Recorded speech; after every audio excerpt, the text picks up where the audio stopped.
आप सभी को चैनल में हार्दिक स्वागत है। आज के सेशन में हम लोग बात करेंगे 10th ऑफ जुलाई में जो आरआरबी एनटीपीसी सीबीटी 2 का एग्जाम हुआ है। तो 10th ऑफ जुलाई में आपका जीके और जीएस से किस प्रकार के क्वेश्चन पूछे गए हैं उसका एक डिटेल वीडियो ये आपका हर एक क्वेश्चन आपको बताया जाएगा जो कि डिफरेंट सोर्सेस से आपका कलेक्ट किया गया है और ये सारे क्वेश्चन जो है पूछे गए हैं आज ही के पेपर में। तो चलिए हम लोग सेशन की शुरुआत करते हैं। सबसे पहला क्वेश्चन आपका जीके से पूछा गया था कि द गाइड पुस्तक के लेखक कौन है। तो द गाइड पुस्तक का जो राइटर है वो कौन है, आर के नारायण है। साथ ही यहाँ पर करंट अफेयर्स से पूछा गया था कि रॉ के जो है वर्तमान प्रमुख कौन है। तो रॉ के जो करंट हेड चीफ है वो कौन है, पराग जैन है आपका। फिर साइंस आपका पूछा गया था कि उत्तल लेंस में आपका यू दिया गया था -10 सेंटीमीटर, भी बराबर -30 सेंटीमीटर दिया गया था और आपसे आवर्धन यानी कि मैग्निफिकेशन पूछा गया था। तो आवर्धन का जो फॉर्मूला होता है ये आप सभी को पता है, तो उसके हिसाब से यहाँ पर जो आंसर हो जाएगा 3 आ जाएगा। और फिर एक क्वेश्चन आपका इतिहास से पूछा गया था यहाँ पर कि सिंधु घाटी सभ्यता का एकमात्र डॉकयार्ड कहाँ पर खोजा गया था। तो ये काफी फेमस क्वेश्चन है और बार बार पूछा जाता है। तो डॉकयार्ड जो खोजा गया था उसका आंसर क्या हो जाएगा, लोथल हो जाएगा। एक क्वेश्चन आपका पूछा गया था करंट अफेयर्स से, स्पोर्ट्स से पूछा गया था कि 2025 का पुरुषों का जो वैलेंटी पुरस्कार है ये किसने जीता है। तो 2025 का पुरुषों का जो वैलेंटी पुरस्कार है ये किसने जीता है, ये पूछा गया था आपसे। तो ये किसने जीता है, उस्मान डेम्बले ने इसको जीता है। तो ठीक है, उसके बाद हम लोग और आगे बढ़ेंगे। तो यहाँ पर साइंस से आपको क्वेश्चन देखने को मिलेगा। साइंस में आपसे पूछा गया था कि प्रति इकाई समय में किए गए कार्य को हम लोग क्या कहते हैं। तो पर यूनिट वर्क को हम लोग क्या कहते हैं, पावर कहते हैं, शक्ति कहते हैं। फिर पूछा गया था एक आपका कि किस शास्त्रीय नृत्य को पहले यक्षगान परंपरा के रूप में जाना जाता था। तो कुचिपुड़ी को जो है आपका यक्षगान परंपरा के रूप में जाना जाता था। साथ ही साथ एक पूछा गया था आपका इतिहास से कि 1852 में केरल के वायनाड क्षेत्र में अंग्रेजों के खिलाफ कौन सा विद्रोह हुआ था। तो 1812 में केरल में जो है आपका वायनाड क्षेत्र में अंग्रेजों के खिलाफ जो विद्रोह हुआ था उसका नाम क्या था, कुरुचिया विद्रोह उसका नाम था। एक आपका कंप्यूटर से पूछा गया था कि इंटरनेट पर बड़ी फाइलें ट्रांसफर करने के लिए किस प्रोटोकॉल का उपयोग किया जाता है। तो इंटरनेट पर अगर बड़ी फाइलें ट्रांसफर करना है तो उसके लिए हम लोग कौन सा प्रोटोकॉल का इस्तेमाल करते हैं, एफटीपी यानी फाइल ट्रांसफर प्रोटोकॉल। और ये फुल फॉर्म वाले क्वेश्चन में आपका आ जाएगा। एक आपका पूछा गया था पॉलिटी से कि अनुच्छेद 75(3) के अनुसार मंत्रिपरिषद सामूहिक रूप से किसके प्रति उत्तरदायी है। तो मंत्रिपरिषद जो है ये सामूहिक रूप से किसके प्रति उत्तरदायी होता है, तो ये सामूहिक रूप से लोकसभा के प्रति उत्तरदायी होता है। तो चैनल में नए हैं तो चैनल को सब्सक्राइब कर लीजिएगा, वीडियो को लाइक और शेयर कीजिएगा।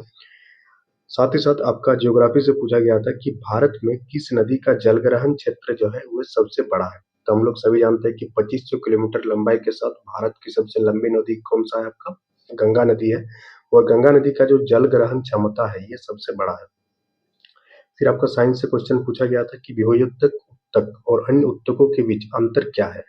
तो आपका विभज्योतक उत्तक और बाकी टिश्यू के बीच जो मेन डिफरेंस है वो क्या है कि कोशिका विभाजन की क्षमता में सारे टिश्यू में क्या होती है, अंतर होती है।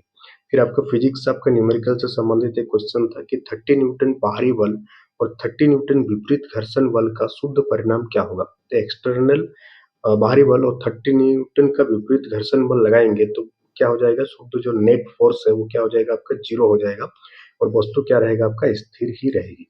फिर आपका एक क्वेश्चन पूछा गया था कि कौन सा अनुच्छेद जो है ये पॉलिटी से आपका आर्टिकल से संबंधित क्वेश्चन पूछा जा रहा है। तो आर्टिकल को आप बढ़िया से पढ़ के जाइएगा तो आपको ज्यादा से ज्यादा नंबर आने के चांसेस है यहाँ पर।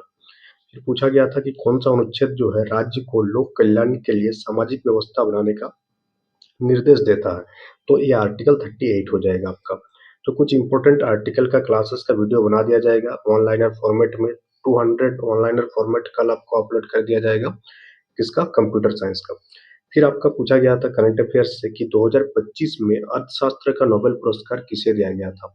तो आपको याद होना चाहिए कि जोएल मोकिर और भी बहुत साथ में एक दो थे, सभी को क्या दिया गया था, अर्थशास्त्र का नोबेल पुरस्कार दिया गया था। तो यहाँ से आपको एक टॉपिक मिल गया कि नोबेल प्राइज जो है वो बहुत ही बढ़िया से करके जाना है कि नोबेल प्राइज से क्वेश्चन जो है आपका पूछा जा रहा है।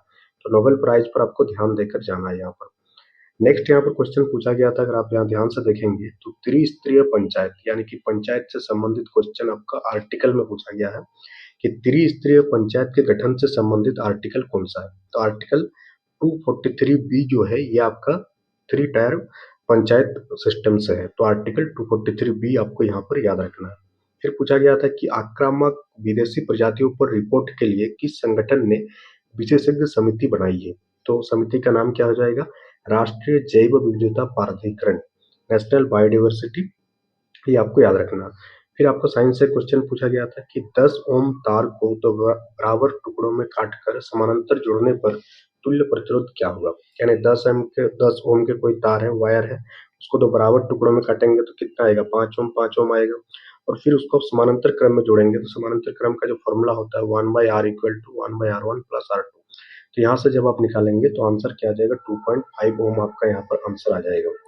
फिर पूछा गया था कि अक्षांश और देशांतर मुख्य रूप से क्या दर्शाते हैं? तो जो अक्षांश और देशांतर होते हैं ये क्या दर्शाते हैं? ज्योग्राफिकल कोऑर्डिनेट यानी कि भौगोलिक निर्देशांक को ये दर्शाते हैं। फिर यहाँ पर एक पूछा गया था इतिहास से आपका कि सम्राट अशोका के अधिकांश अभिलेख किस लिपि में लिखा गया था? तो हम लोग जानते हैं कि जो अधिकांश अभिलेख है ये किस लिपि में लिखा गया था? ब्राह्मी लिपि में लिखा गया था। फॉरेस्ट्री लिपि का भी प्रयोग किया गया था, बट ज्यादा जो जिस लिपि में लिखा गया था उसका आंसर आपका हो जाएगा ब्राह्मी लिपि, इसका सही आंसर हो जाएगा। अब ये मॉडर्न हिस्ट्री से क्वेश्चन पूछा गया था कि भारतीय राष्ट्रीय कांग्रेस यानी कि इंडियन नेशनल कांग्रेस के संस्थापक कौन थे? तो आपको याद है कि इंडियन नेशनल कांग्रेस के जो संस्थापक थे कौन थे? एओ ह्यूम थे। कब इसकी स्थापना हुई थी? 1885 में हुई थी। नेक्स्ट पूछा गया था कि पंचायती राज में मंडल या तालुका पंचायतें किस स्तर की प्रतिनिधित्व करता है? तो पंचायती राज में जो मंडल या तालुका पंचायतें होती है ये मध्यवर्ती या ब्लॉक स्तर को क्या करती है? रिप्रेजेंट करती है। फिर साइंस से क्वेश्चन पूछा गया था, बायोलॉजी से क्वेश्चन देखने को मिला है आपको कि आलू के कंद से जड़ों और अंकुरों को निकालना ये किस चीज को रिप्रेजेंट करता है? तो ये आपका वेजिटेटिव प्रोपगेशन को रिप्रेजेंट करता है और ये एनसीईआरटी क्लास 9 के क्वेश्चन से ये क्वेश्चन आपका पूछा गया है। या करंट अफेयर से पूछा गया था एक क्वेश्चन कि कोल इंडिया पावर लिफ्टिंग चैंपियनशिप 2025-26 किसने जीता है? तो ये जीता गया था वेस्टर्न कोलफील्ड लिमिटेड के द्वारा। फिर आपका यहाँ केमिस्ट्री से क्वेश्चन पूछा गया है कि किस यौगिक को अत्यधिक गर्म करने पर भूरा रंग का धुआं NO2 निकलता है? तो कौन सा यौगिक है? कंपाउंड का नाम क्या हो जाएगा? Lead nitrate. लेड नाइट्रेट का केमिकल फॉर्मूला यहाँ पर आप देख के जाइएगा। फिर एक पूछा गया था आपका इकोनॉमिक्स से कि प्राथमिक घाटे की गणना का सही सूत्र क्या है? प्राइमरी डेफिसिट को कैलकुलेट करने का फॉर्मूला आपसे पूछ लिया था। तो प्राइमरी डेफिसिट की कैलकुलेट करने का जो फॉर्मूला है वो क्या है? राजकोषीय घाटा को जो आप ब्याज भुगतान से माइनस करेंगे तो आपको क्या आएगा? प्राइमरी डेफिसिट आपको मिल जाएगा। फिर आपको नेक्स्ट पूछा गया था आपका इतिहास से क्वेश्चन था कि चोल राजवंश के ग्राम प्रशासन की विस्तृत जानकारी किस अभिलेख में मिलती है? तो ये आपका अभिलेख का नाम हो जाएगा उत्तर मेरूर अभिलेख से जो है आपका ग्राम प्रशासन की विस्तृत जानकारी की जानकारी मिलता है। फिर आपका पूछा गया था आपका ये आपका क्वेश्चन हो जाएगा ज्योग्राफी से कि उपजाऊ मिट्टी और औद्योगिकरण के कारण सबसे अधिक जनसंख्या घनत्व कहाँ देखने को मिलता है? तो उपजाऊ मिट्टी और इंडस्ट्रियलाइजेशन के कारण सबसे ज्यादा जो डेंसिटी पॉपुलेशन डेंसिटी है ये देखने को मिलता है कहाँ? दक्षिण पूर्व एशिया में देखने को मिलती है। फिर एक पूछा गया था कि CO2 और नमी का खनिज चट्टानों के साथ क्रिया करके कार्बनिक अम्ल बनना, इसे हम लोग किस प्रोसेस के नाम से जानते हैं? तो इसे कार्बोनाइजेशन प्रोसेस के नाम से हम लोग जानते हैं। फिर आपका पूछा गया था कि एक सींग वाले गैंडे के लिए कौन सा राष्ट्रीय उद्यान जो है ये फेमस है? तो एक सींग वाला गैंडा कहाँ पाया जाता है? असम में। कौन सा उद्यान में? तो कांजीरंगा राष्ट्रीय उद्यान में ये पाया जाता है। फिर आपसे यहाँ पूछा गया था कि कौन सा मौलिक अधिकार केवल भारतीय नागरिक को प्राप्त है? तो कुछ मौलिक अधिकार है जो सिर्फ और सिर्फ भारतीयों को प्राप्त है, तो इसका आंसर क्या हो जाएगा? कौन सा कौन सा मौलिक अधिकार केवल भारतीय नागरिक को प्राप्त है? तो ये अनुच्छेद किस अनुच्छेद में दिया गया है? तो ये आर्टिकल 19 में दिया गया था। यानी आर्टिकल से संबंधित क्वेश्चन काफी ज्यादा पूछा जा रहा है। फिर आपका करंट अफेयर्स था कि अंतर्राष्ट्रीय आपदा जोखिम न्यूनीकरण दिवस 2025 की थीम क्या थी? तो इसकी थीम थी आपदाओं को नहीं, लचीलापन को निधि दे। फिर एक क्वेश्चन आपका करंट कंप्यूटर से था कि डाटा बदलने पर उसे तुरंत अपडेट देखने के लिए किसका उपयोग होता है? तो उसके लिए हम लोग स्प्रेडशीट का यूज करते हैं। जैसे हम लोग डाटा चेंज करेंगे तो ये ऑटो रिकैलकुलेशन कर लेता है। फिर पूछा गया था कि भारत में आक्रामक विदेशी प्रजातियों को नियंत्रित करने की जो रेस्पॉन्सिबिलिटी है ये किस मिनिस्ट्री के अंतर्गत है? तो यह आपका हो जाएगा पर्यावरण, वन और जलवायु परिवर्तन मंत्रालय। फिर आपसे पूछा गया था कि सीक्रेट माउंटेन किस ऑस्कर विजेता संगीतकार का AI वर्चुअल म्यूजिक प्रोजेक्ट है? तो ये आपका सीक्रेट माउंटेन जो है किसका प्रोजेक्ट है? AR रहमान का ये प्रोजेक्ट है।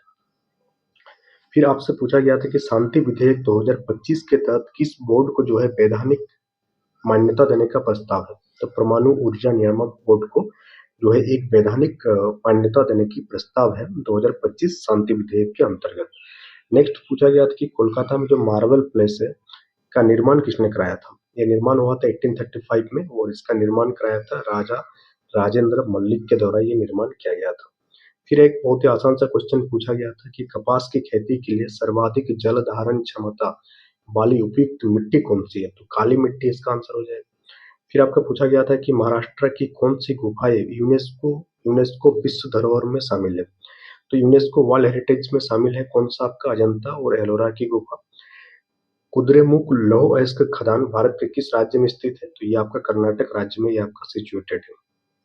नेक्स्ट आपका पूछा गया था आपका कि द्वितीय पंचवर्षीय योजना का दीर्घकालिक सामाजिक आर्थिक उद्देश्य क्या था। तो सेकंड 5 ईयर प्लान का जो दीर्घकालिक सामाजिक आर्थिक एम था वो क्या था, समाजवादी समाज की स्थापना करना। रसायन विज्ञान में जेड किस चीज को रिप्रेजेंट करता है। तो जेड आपका एटॉमिक नंबर को रिप्रेजेंट करता है। ए किस चीज को रिप्रेजेंट करता है। तो एटॉमिक मास को रिप्रेजेंट करता है। फिर पूछा गया था कि किसी एसिडिक सॉल्यूशन यानी कि अम्लीय विलयन में अगर हम लोग विद्युत धारा का प्रवाह किसके कारण होता है। तो किसी भी एसिडिक सॉल्यूशन में विद्युत धारा का जो प्रवाह होती है किसके कारण होती है, आयनों की गतिशीलता के कारण होती है। फिर पूछा गया था कि ब्याज दरों की उदारीकरण की सिफारिश किस समिति के द्वारा किया गया था। तो ये उदारीकरण आपका 1991 में आया था। उस टाइम वित्त मंत्री कौन थे, मनमोहन सिंह थे और प्रधानमंत्री कौन थे, पीवी नरसिम्हा थे। तो उसी टाइम और यहाँ पर समिति का नाम क्या था, नरसिम्हा समिति से ये सिफारिश किया गया था। फिर यहाँ पर पूछा गया था कि कीटनाशकों के अत्यधिक उपयोग से पारिस्थितिकी तंत्र पर क्या प्रभाव पड़ता है।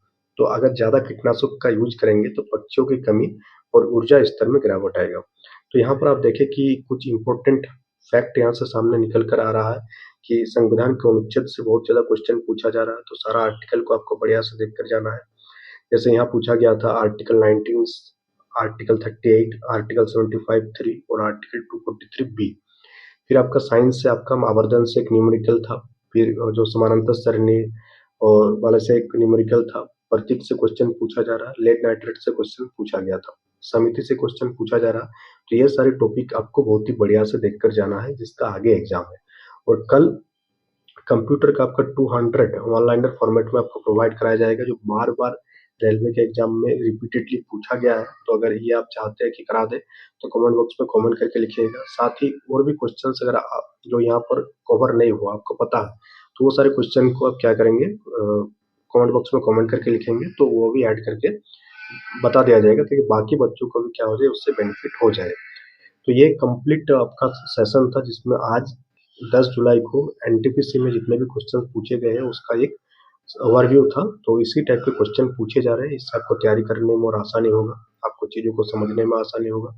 तो चैनल में नए हैं तो चैनल को सब्सक्राइब कर लीजिएगा क्योंकि जीके, जीएस, कंप्यूटर इन सारे का रेगुलर वीडियोज आपको चैनल में देखने को मिलेगा जो आपको एग्जाम पॉइंट ऑफ व्यू से काफ़ी इंपॉर्टेंट होगा। तो that's all for today. Thank you for attending the session.